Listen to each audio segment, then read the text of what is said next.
Bueno, me gustaría empezar por una vinculación con la realidad, que es que todos recordarán cómo el presidente Milei, en sus primeras alocuciones como presidente, trajo a colación la figura de Juan Bautista Alberdi como el padre del liberalismo económico en la Argentina. Claro, bueno, en esa discusión sobre la figura de Alberdi, que en otra oportunidad podemos tratarlo, la figura de Alberdi que el presidente rescata es la del primer Alberdi, ¿no? Es la del Alberdi de la lucha contra Rosas, que es un pensador marcadamente liberal y que se inscribe dentro de la economía clásica británica, manchesteriana, ¿no? Smith, Ricardo, Malthus y toda la escuela clásica liberal. Pero nuestro liberalismo también tiene otro personaje, tanto o más relevante que Alberdi, porque fue el primer economista profesional que dio la Argentina. Es decir, fue el primer economista que de verdad se dedicó a la ciencia económica de modo sistemático, de modo riguroso, y que además, cuando le tocó ser parte de la función pública, ejecutó esas ideas como ministro de Hacienda de un gobierno nacional. Y esa figura, muy olvidada, muy poco rescatada, es la figura de Mariano Fragueiro, un personaje extraordinariamente importante en la historia de nuestro país, porque fue el primero que, a la caída de Juan Manuel de Rosas, elaboró un programa económico de desarrollo agroindustrial para la Argentina, diferente, opuesto al de el resto de la generación del 37 y particularmente al del primer Alberdi, ¿no? Entonces, yo quería traer a colación a Mariano Fragueiro precisamente por esa razón, porque creo que hay que rescatarlo del olvido y porque creo que de alguna manera, aunque sea en este breve ratito, explicar un poco sus ideas y un poco su vida, ¿no? Fragueiro nació en 1795 en la provincia de Córdoba, y estudió Derecho en la Universidad Nacional de Córdoba, la universidad más antigua del país. Durante su juventud formó parte de la dirección del Banco de la Provincia de Buenos Aires, creado por Bernardino Rivadavia entre 1821 y 1825, cuando Rivadavia fue ministro de gobierno de Martín Rodríguez en la provincia de Buenos Aires. El joven Mariano Fragueiro, que se había radicado en Buenos Aires, formó parte del directorio del actual Banco Provincia. Y desde ese lugar tuvo una durísima confrontación ideológica y programática con el mismo Rivadavia en torno a dos temas.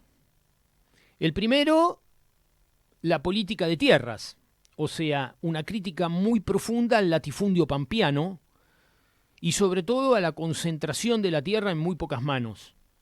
Y el segundo debate que dio, que es de mucha actualidad hoy, tiene que ver con los aranceles al comercio exterior. Por supuesto, Rivadavia era partidario de la libertad de comercio, pero Mariano Fragueiro era partidario de la regulación del mercado exterior para acumular divisas y con ese capital generar desarrollo productivo en la provincia de Buenos Aires.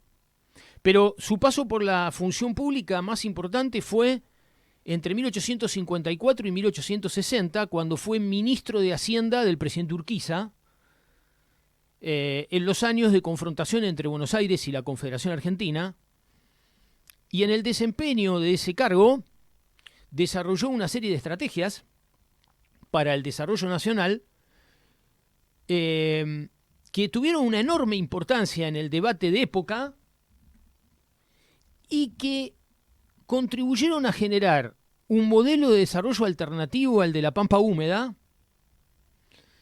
que todavía muestra sus rastros en la geografía y en la demografía del litoral argentino, si uno cuando viaja y hace turismo tiene cierta sensibilidad para ver y observar. Fragueiro, en ese programa lo podemos sintetizar en 3 puntos, ¿no, Gerba? Que me parecen centrales. El primer punto es que Fragueiro creía indispensable que la Argentina complementara su desarrollo agropecuario con un fuerte impulso industrial. Es decir, convertir a la economía argentina de economía meramente agropecuaria en economía agroindustrial. Y para eso tenía como modelo dos países, que en aquella época eran, por así decirlo, el modelo de desarrollo industrial en el mundo. El primer modelo de Fragueiro era Alemania. La Alemania de la segunda mitad del siglo XIX, que había iniciado su proceso de industrialización de la mano de las ideas del economista nacionalista y romántico Friedrich List. Fragueiro, que conocía muy bien la realidad internacional, había estudiado en profundidad el modelo alemán, y Alemania era un caso interesante para la Argentina porque Alemania era un país absolutamente agropecuario, con una clase aristocrática muy poderosa y con una concentración de la tierra en latifundios, sobre todo en el este de Alemania, muy importante y muy similar a la de la Argentina en la Pampa húmeda.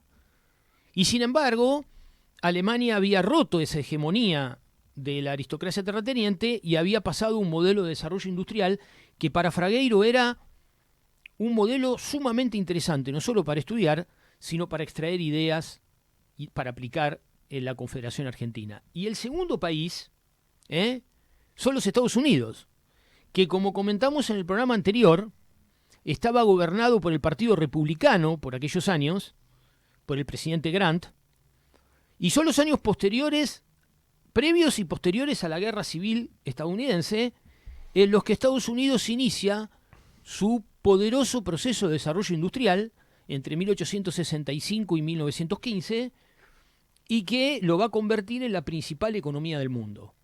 Entonces, Fragueiro miraba la política desarrollada por los republicanos, sobre todo su política arancelaria, de proteccionismo arancelario, como un modelo a adoptar para la Argentina, porque Estados Unidos también era un país que tenía un pasado agrícola y que el sur de Estados Unidos también era muy similar a la pampa húmeda argentina, porque ahí estaba el latifundismo con mano de obra esclava. Y entonces el enfrentamiento entre el norte y el sur para Fragueiro era un dato importantísimo, con un norte proindustrial y un sur proagropecuario. Así que lo primero era el desarrollo industrial. Lo segundo era desarrollar una política de planificación desde el Estado, en donde el Estado interviniera en la planificación y diseño estratégico de la política económica. Él definitivamente no creía en la libertad del mercado, sino que creía que la economía capitalista tenía que estar regulada por el sector público, dado que el sector público era el único que podía establecer objetivos estratégicos, ya que el mercado se movía pura y exclusivamente por el corto plazo y por el interés económico inmediato. Entonces, él creía que el Estado tenía que tener un rol de planificación y tenía que tener un rol en un área central que era la de la infraestructura, sobre todo puertos, ferrocarriles y caminos, para conectar las diferentes localidades de la Argentina entre sí y conectar a la Argentina y al Río de la Plata con el mundo.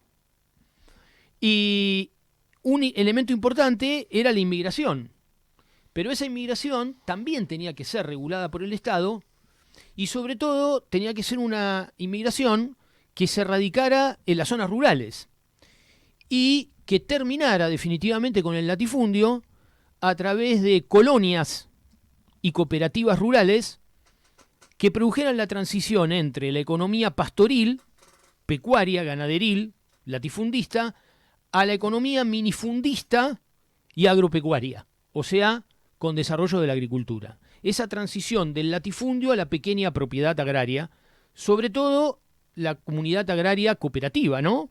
Las colonias de inmigrantes y las cooperativas de agricultores nacionales, argentinos. Y finalmente, el crédito, el control sobre el crédito. Y para eso propuso la creación de un Banco Nacional que tuviera tres facultades. La primera, el control del comercio exterior, aranceles a la importación y a la exportación.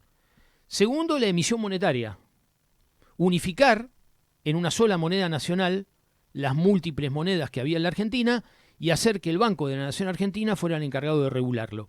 Y en tercer lugar, el crédito para la producción, y no para la especulación. Que el Banco de la Nación Argentina, que él había concebido, se convirtiera en un instrumento para el desarrollo nacional.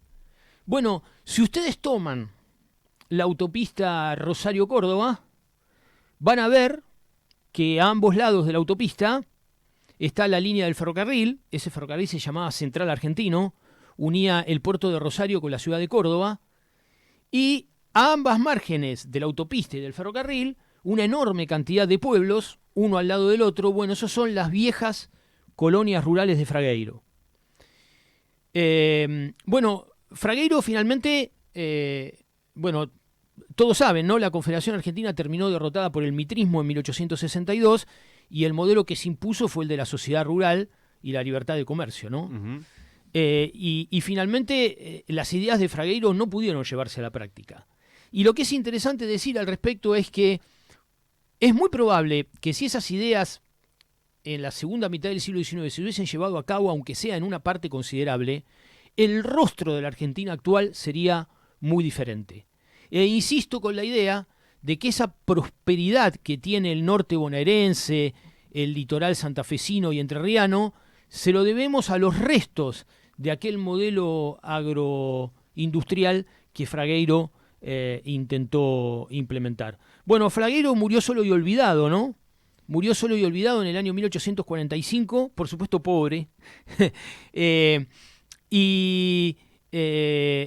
Años después, en el año 1890, el presidente Carlos Pellegrini y su ministro de Hacienda, Vicente Fidel López, tomando las ideas de Fragueiro, crearon el Banco de la Nación Argentina para sacar al país de la crisis de 1890 y convertir a ese banco en lo que es hoy, el banco más importante del país, uno de los más importantes de América Latina, con una sucursal en todos los pueblos de la República a lo ancho y a lo largo de la geografía argentina. Bueno, esa idea que Pellegrini llevó a la práctica a partir de 1890 es una idea de Fragueiro. Discusión que a lo largo del tiempo es cada vez más actual, ¿no? Porque la semana pasada estuvimos hablando de la política arancelaria de Estados Unidos y acá en Argentina el debate sobre el rol del Estado sobre el mercado y las regulaciones es permanente y una disputa permanente que a veces metemos un gol, otras veces nos hacen Sí. 10 seguidos.